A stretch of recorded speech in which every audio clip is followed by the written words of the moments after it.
Hey, what's up, fellas? How you doing, man? Antonelli here.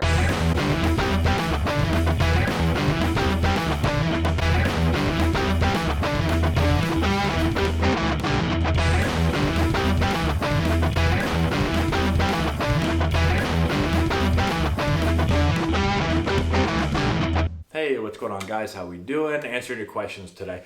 Today's question is on practice at the major league level, and even at the minor league level for that case. Um, there is no, so there's no such thing as really having a practice. Okay, so if you have the day off, if you don't have a game in the major leagues or in the minor leagues, you're not going to practice. There is no practice. Practice happens before the games, and we don't call it practice. We're not like, you'll never look and be like, hey, what time's practice tomorrow? Or, manager is never going to be like, hey guys, practice tomorrow's at 2:30. Okay, so forget about practice. There's no practice. What you're going to have before every game is you're going to have batting practice. And that is considered the practice. Okay, so they're going to say like, usually they don't even say what time BP's at. They say what time stretch is at. So if you're playing a 7 o'clock game, there's usually like a little board or something, and they'll have kind of the times, and it'll usually say stretches at 4:05 or stretches at 4:30 or whatever time it's at. Okay. So your practice is going to consist. We're going to work our way from the game back. Okay. So practice is going to be stretch. So you're going to stretch as a team. You're going to play catch. Okay, so you're going to throw, and then you're going to take your batting practice. So you're going to get your batting practice, which is going to consist of about 30 or so swings. You're also going to get so you're going to get live reads off the bat. So as a positional player, you're going to go. I always talk about these things from a position player standpoint because that's what I was. But if you're a pitcher, you're going to get your throwing in and your bullpen work and all that stuff also. But from a hitting perspective, position player, you're going to go get live reads off the bat. So when guys are hitting, I would go to second base and I'm going to work on my live reads, working on my jumps and working on fielding live ground balls. The outfielders are going to get their fly balls. So you're going to get that. You're also going to have a period where a coach is going to fungal you a ball, okay? So we're going to work on, he's going to hit me ground balls. So in between every ball that's hit live, so, let's say somebody's hitting BP and whack, they hit a ball. After they hit the ball, the coach is going to fungal me a ball. And I'm going to field the ball. I'm either going to throw to first or I'm going to work on double plays. I'm also at some point going to receive double plays as a second baseman. So coach will hit it to the shortstop or the third baseman, and I'm going to turn a double play and throw it to first base. Okay? So that's going to happen. So that's all part of the practice. Okay? And then once that's done, we're going to go inside. So let's push back even further before batting practice starts. And sometimes you're going to have early work. So depending on the level that you're at, the lower the level, the more early work. When you get to the major leagues, there's not really a ton of early work. Sometimes there is. Sometimes they're going to say, hey, get here early tomorrow, you got early work. But in the minor leagues especially, you're going to have early work. So before stretch, some days it might say, hey, early work is at 3 o'clock or it's at 2:30 for a 7 o'clock game. And they might have your name up there, or they might tell everyone, hey, infielders, you guys got early work tomorrow. Outfielders, you got early work, whatever. It doesn't happen every day. Maybe a couple times a week, again, depending on the level. When you're first getting drafted and you're a young player, you're going to do a lot more early work. So you might have like 2 days a week, maybe sometimes even 3 days a week.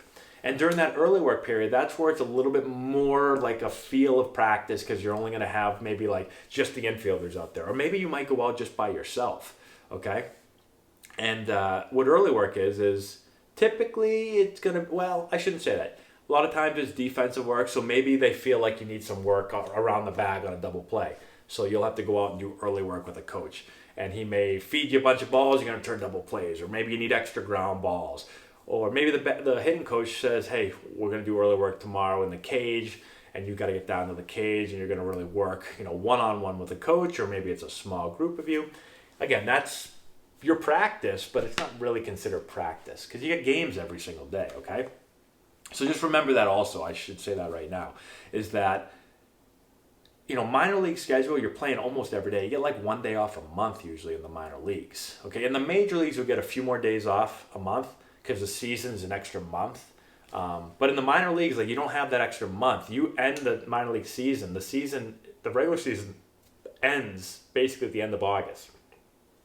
Maybe like the first couple days of September. The major league season goes all the way through September. So they have an extra month to get in their games. And so they've got a few more days off than the minor leaguers, okay? So you barely have any days off. So they're not going to make you, after 24 straight games, you're not going to have a day off and be like, hey guys, practice tomorrow, 1 o'clock. Like, that's not going to happen, okay? So just keep that in mind. So that's the early work part of practice. And then the other part of practice is, even if it's nothing, even if the coach isn't going to make you do anything, right? So nothing part of like a coach or manager, not stretch, not early work, none of that. You're going to practice on your own. So almost every player is going to get there and go hit in the cage by himself. He's going to go hit off the tee. He's going to get flips. A coach is always going to be, and then the hitting coach basically lives in the batting cage. So he's going to be down there, and he just waits for people to come down. Now, you don't have to go down there, but everyone goes down there. Like, if you didn't go down there, people would be like, what the hell's wrong with this guy? Like, I don't think there was ever a day in the minor or major leagues where I would show up and then just go out and do stretch and hit BP. Like, never. I always hit off a tee and always hit flips before I did that. I think everybody did. I don't think, rarely ever did that not happen. Okay, so that's part of your practice. You're going to go and do all that stuff on your own. And sometimes players will be like, they need extra work, fielding or whatever, and they're going to go get a coach and get there early, be like, hey, can you come hit me a couple extra ground balls? I really don't feel comfortable with my backhand and I want to work on it. Can you come hit me a couple early? So that's part of practice, okay? So that's what practice looks like, all right? It's not, you never really have a team practice. You don't go out there with the entire team on a day off or, at any other point in the year and have a real team practice, okay? So that's all I got. Hopefully that makes sense to you guys. Let me know if you have any questions in the comment section below. Subscribe to the channel. Give it a thumbs up. Check the description box below. I've got a bunch of stuff down there. You can support the channel by going to our Patreon link. You can get deals off of Plate Crate by clicking that link. There's a bunch of other stuff down there for you guys to check out. So please do that. And that's all I got. Thanks again for watching. I appreciate it. And we'll talk to you later.